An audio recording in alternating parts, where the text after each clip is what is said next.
Thomas and the New Engine.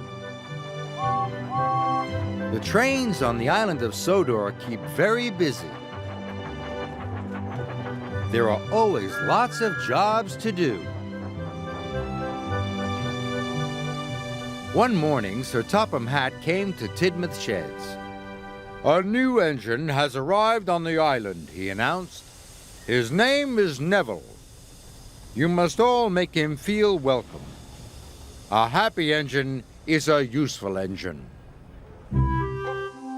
Later, Thomas was stopped at a signal. The signalman called down to Thomas.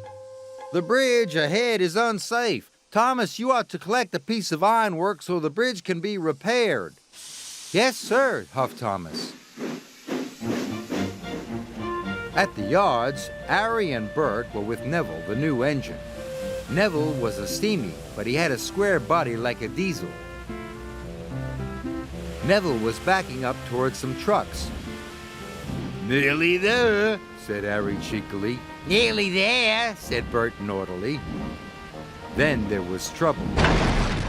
"Watch where you're going, clumsy wheels," Harry and Bert laughed. Neville looked sad. "It's not our fault if you're a silly steamy," oiled Bert, and they laughed even harder.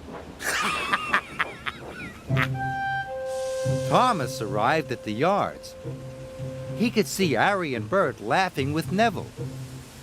That must be the new engine, he thought. He must be friends with the Diesels.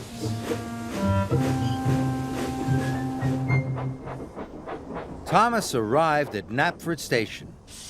"Have you seen the new engine yet?" asked James. "Yes," said Thomas, "but we'd better be careful. I saw him at the yards with Harry and Bert. They were laughing together." James was shocked. "A steamy, friendly with Diesels?"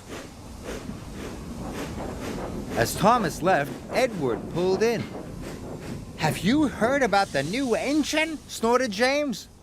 And he started to tell Edward all about Neville. Later, Edward was taking on water. He was talking to Percy. "That new Stevie Neville is best friends with the Diesels," Edward puffed.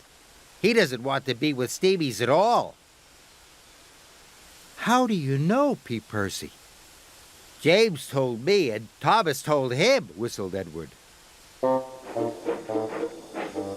Later, Percy met Emily at a red signal. "Don't go near Neville, the new engine," he told her. "The Diesels have told him to biff into Steamies.